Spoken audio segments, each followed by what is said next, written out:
Oh, why hello there. This is gonna be really weird, because I only do live content. I really don't know how to do an intro except banana, phallus. For the past few weeks, I've had access to U5. You fucking 5. Let's go. Oh, there's so much for not saying penis. Well, shit. I'm so good at YouTube. It's fantastic. Now, I have about 3 hours and 10 minutes of early access left, and then it'll be taken away from me, which... What the hell, man? You can't do this to me. I'm an addict now.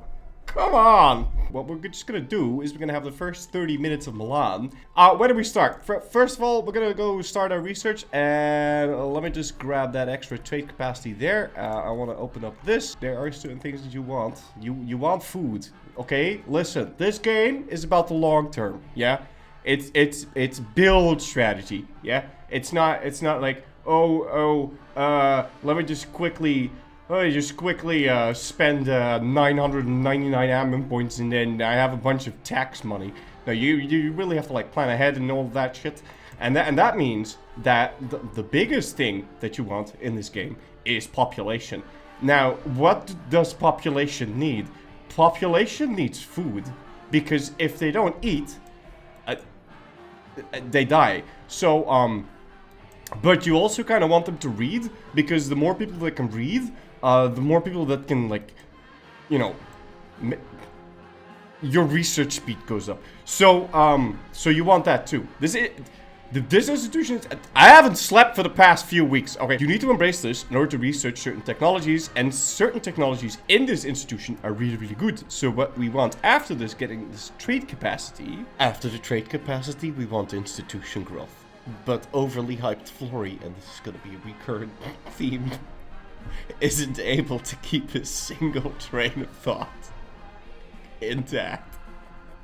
Trade capacity, I really need to slow down. Trade capacity is great, okay? There's a certain amount of ways that you can make money in this game. You can tax your people, which is great, but then they get upset, and they don't like that. You can also mint money, but then you get inflation if you mint too much. You can take loans, but they have a 10% base interest. Later on in the game, that's gonna get cheaper, but you're gonna want to like build buildings and shit. And you want to develop your land, and the min-maxer I want to develop it in a specific way, and for that I need a whole bunch of money, because I'm not going to remember that I wanted to build a freaking farming village in Treviglio whenever I have money. I just want to save up a bunch of money and then do a bunch of buildings, right? So I need money, and one of the best ways in the early game to make money is trade.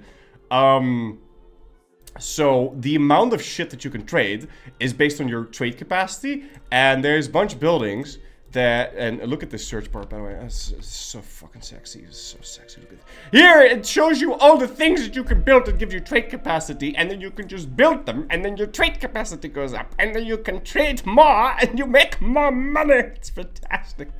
So anyway, you can also like build certain buildings that make the specific estates more money, and then you can tax them like this, and then you also make money.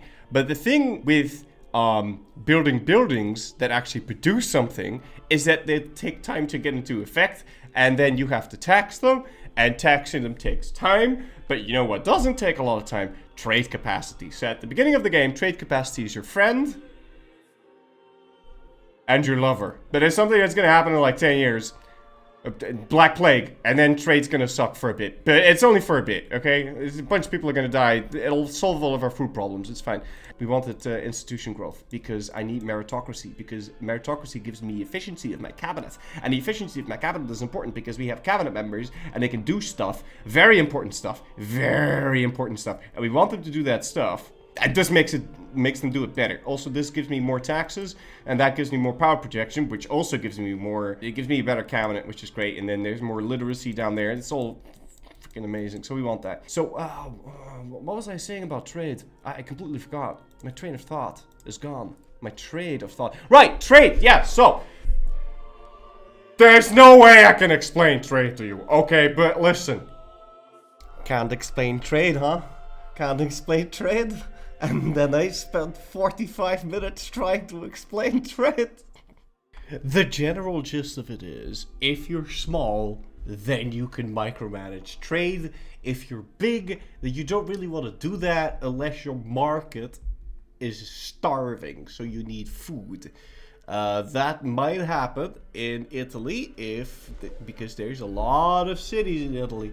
All those little diagonal shaped, square shaped little dots you see over here, those are all cities, and they're not rural, and rural places produce food, and cities produce, well, they produce less food. They have a negative 33% malus, and rural places have a plus 10% bonus. So Italy is filled with cities, so you're gonna want to import food, and you just want the rest of your trade capacity to do the thing that it's designed to do, which is make you money so you can build buildings. Speaking of money, Milan starts, and we've been a bit of a bad boy. We've conquered a bunch of our neighbors, and we don't have this land integrated, which means our control is low. Our maximum control is quite low due to the fact that it is only a conquered town.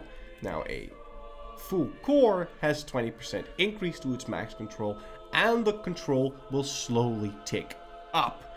Now, we have a province over here that I've conquered, which is freaking amazing because it has gold.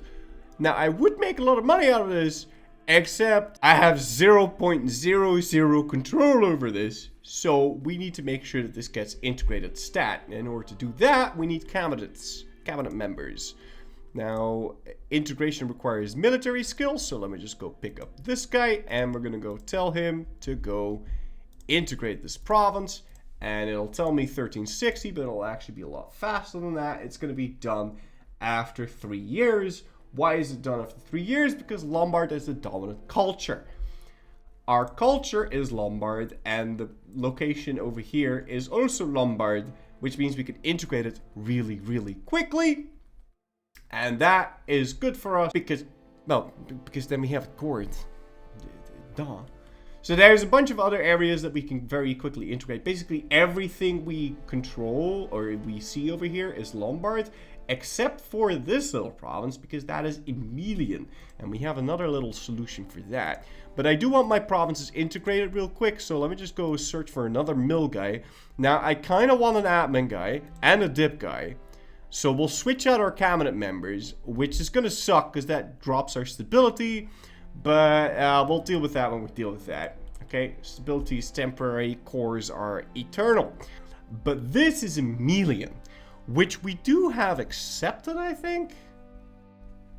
No, we have it tolerated, which is, you know, not the same as accepted. Now, we can't just accept everything because there's a culture capacity which you can increase using tech. But one little thing that you can do, because I don't want to waste my cabinet members on integrating provinces at the start. At the start, you just want to set yourself up, change your laws, do all the things that you need to do to change your country's values to where you want it to be for your campaign, which will require a lot of stab, it will require a lot of cabinet members, it is going to require a lot of things, and everything in this game takes a long time. You always have to think about the long-term goals, basically. So I don't want to waste my cabinet member integrating this, but in this game, you can just do this, and then you release a vassal, and then boom, bada bing, we now have a vassal. That is going to make me lose some pop,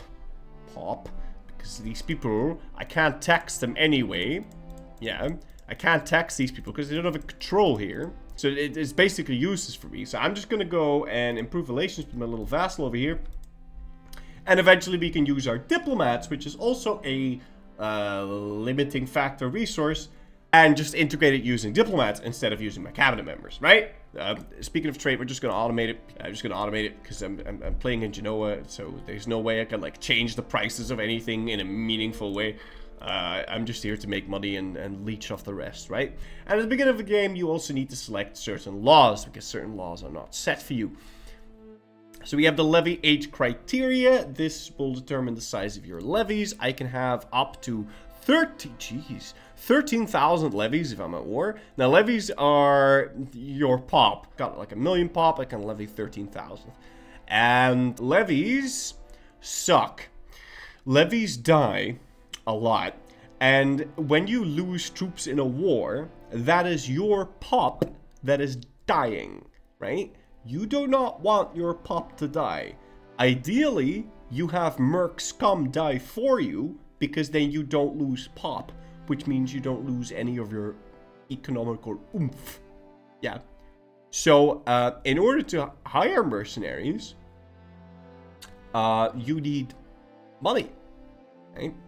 So, you're gonna want to raise your taxes. Yeah.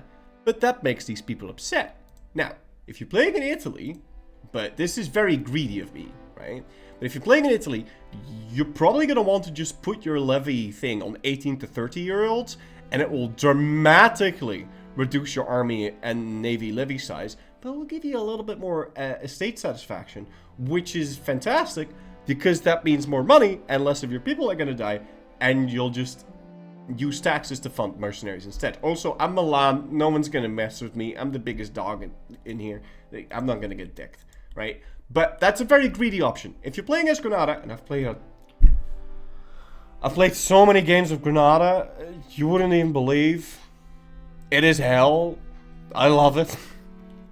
But anyway, Granada can't get away with that, right? You need the extra levies.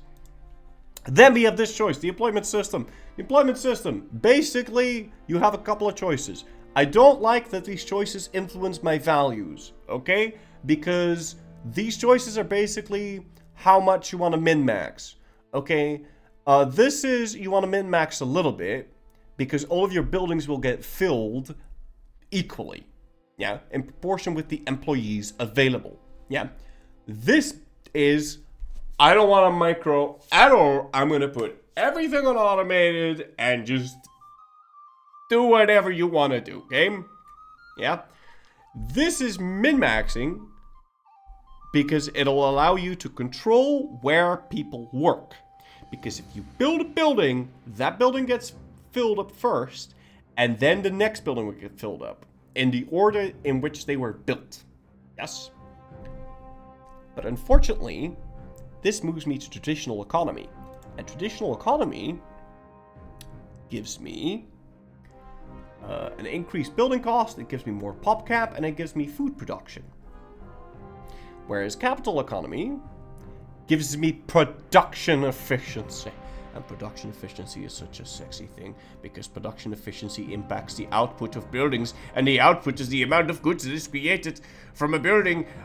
And so you want production efficiency. It's really good. But there are so many sources of monthly progress to capital economy that I'm still just gonna pick first come. You know what? No. Let's just go with. No. Okay.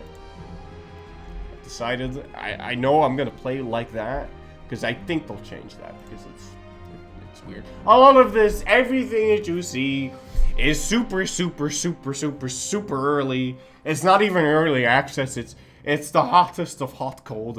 Yeah.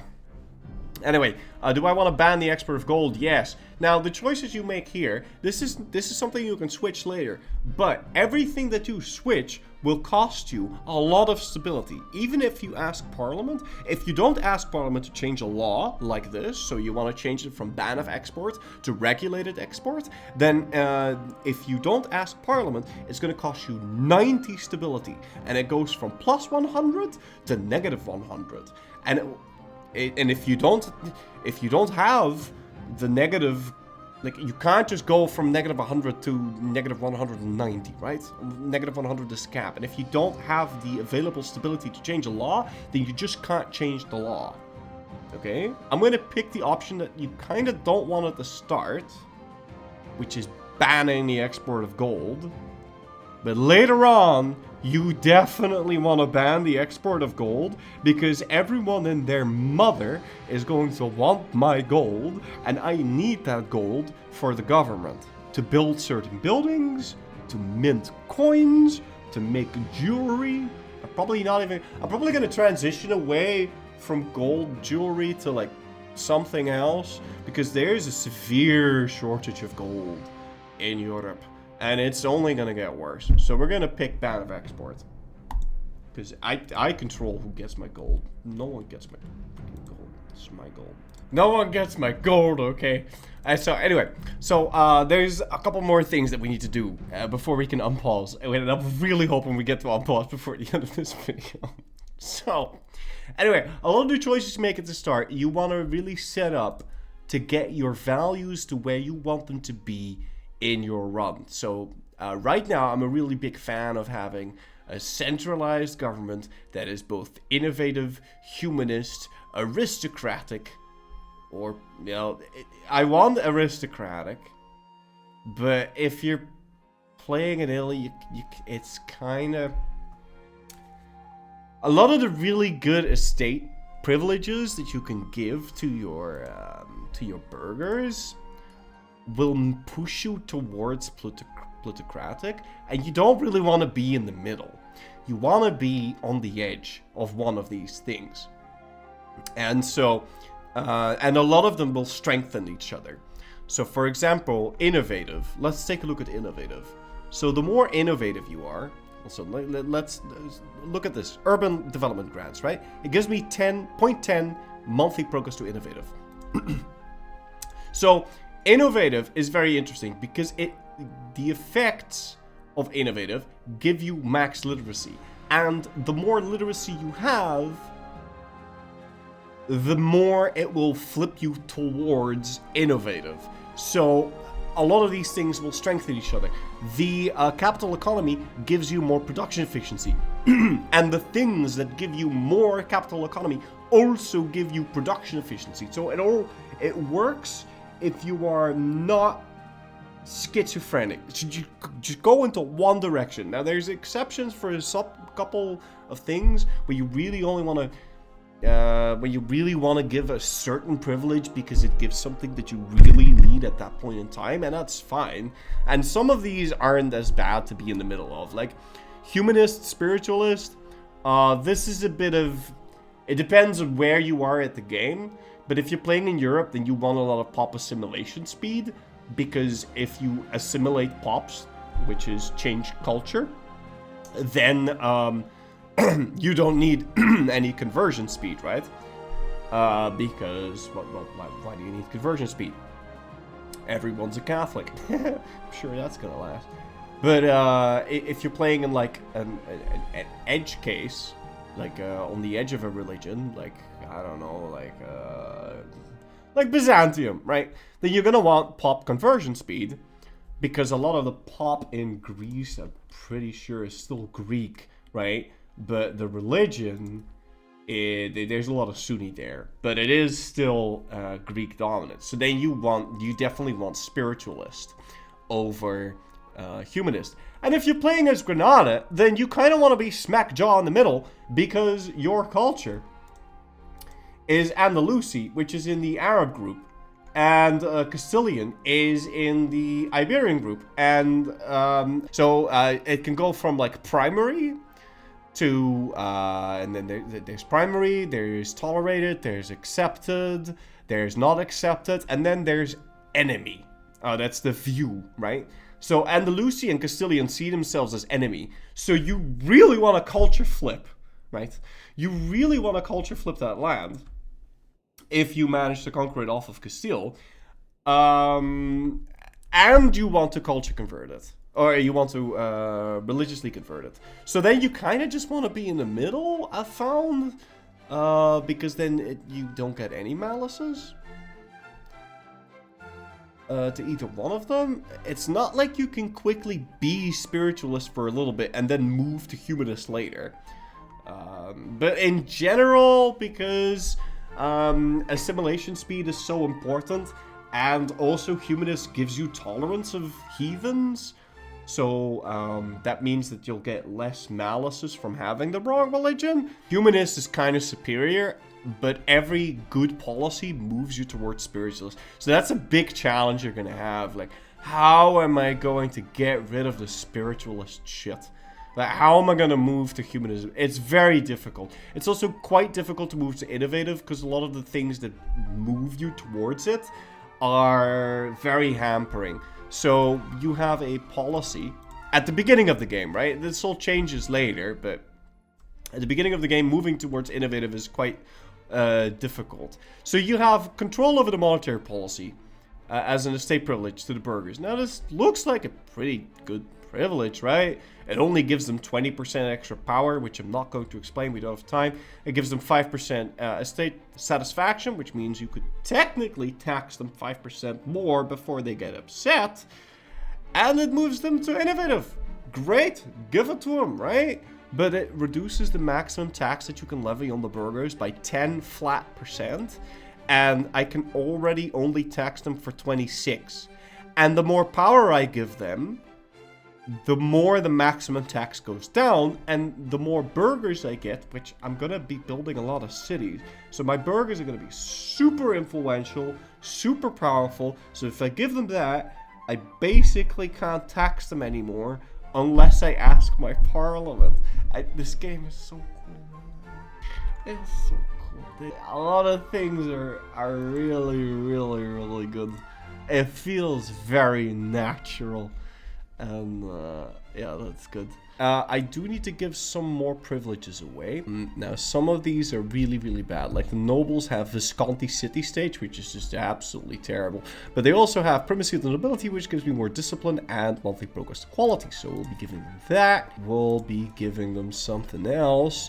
But I happen to know that if you're playing as Milan, you're gonna get an event in a sec. That's just not that great. We're going to hold off on giving too many more privileges away until the event happens. And we're going to spend as much as we can on our court because that will increase my Republican tradition. We need that to be high because otherwise the stability investment cost is going to be high. And we need to spend a lot of money on investing or upping our stability because we're going to want to do a lot of reforms at the start of the game, as you want to do with basically any country. You want to do a whole bunch of reforms because everyone's given privileges, pass certain laws that might not fit what you want for your playthrough. Like maybe you want to be super serfdom, super aristocratic France. Maybe you want to be super plutocratic, free subject Aragon, or maybe you want to be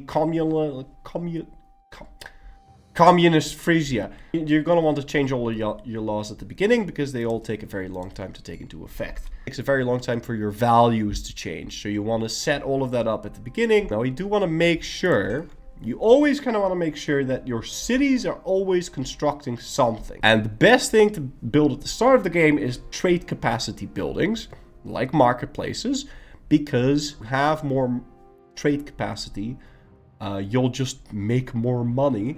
And your people will quickly get what they need. Your pops with needs will get filled the quickest. You make the most money. It's really cheap. And yeah, marketplaces are just the best. It's amazing. It's just a shame that the Black Plague's gonna happen. And then everyone's gonna end up dead. But other than that, here's another event which we don't have time to read. But basically, I need to give the nobles a terrible privilege. There is no upside to this. It doesn't give them more happiness, does give them more power. It lowers my max control. If you have 0 control, it's like having 0% autonomy province. You make nothing out of it. So we're just going to say no, which is going to piss them off dramatically. Our burghers and our patricians. So now my patricians are upset that I didn't give them Visconti rights, but there's a solution for that. Is I can just give them some other things that they want. Let me just make sure that patrician tax is at 0%, because you don't want to tax your patricians, okay? It makes you almost no money. They just get upset all the time, and their privileges are terrible. But I can go give them mercenary contract. And now their satisfaction's at 50, which is still a little bit low, but it's mostly low because our stability is low, which we're working on fixing. So the game's throwing me a bunch of events that made me lose money because I had to like pay for artists and whatnot. Unique Milan flavor that just made me go 500 ducats into debt. That's fine. It's only two ducats of interest on an economy of 110. Yeah, we're good. It's fine. I have an art school in construction now. Can I even use this? Because I'm not supposed to have this yet. And let's go upgrade this goal. Goal, this is life, love, and the meaning of it. Now, I don't make any of the money out of this because I don't have any control. in this area. But I'm working on coring it, and once that's done, we'll make a whole bunch more. Also, it's 1345. Now we have the benefit of hindsight, so that we know that in about 2 years, a black plague is going to arrive in Europe. And we have the possibility of doing something to make it a little bit less shit. See, we can build hospitals, and hospitals, ladies and gentlemen, give 10% plague resistance. Now, 10% plague resistance is not a lot, but I'm going to take the debt to build these hospitals everywhere, because population is everything. Right now we have a population of 1.02 million. It's going to be very expensive, but it's here, guys. So the Black Death is here, and now this is a very pivotal moment at the beginning of the game. Everyone's going to have to deal with this, and you can go about doing this in several ways. You could try and isolate the country.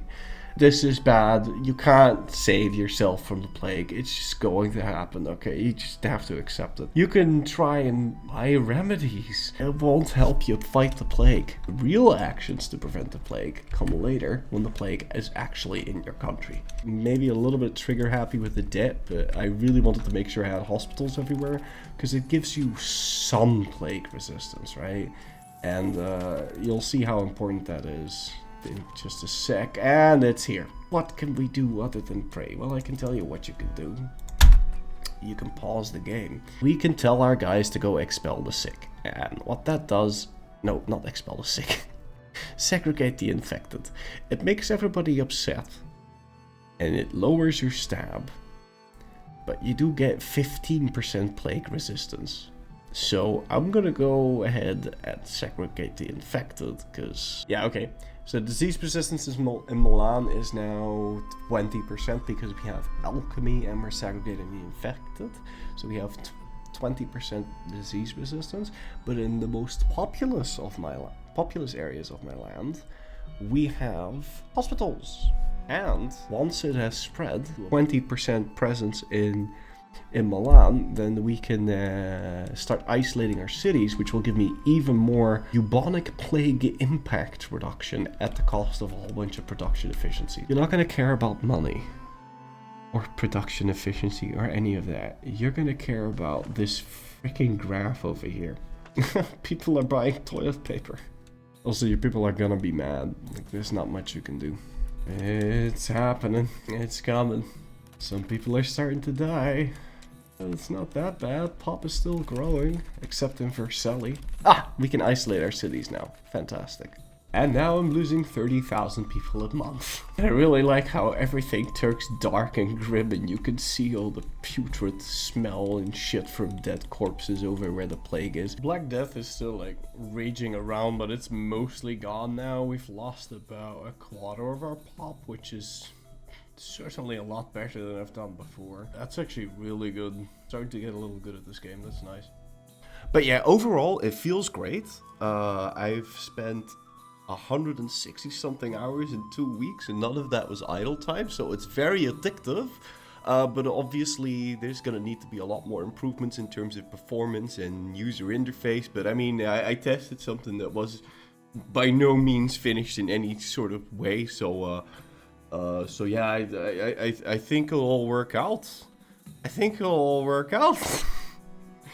you guys for watching, and yeah, that'll be that. Bye-bye, guys.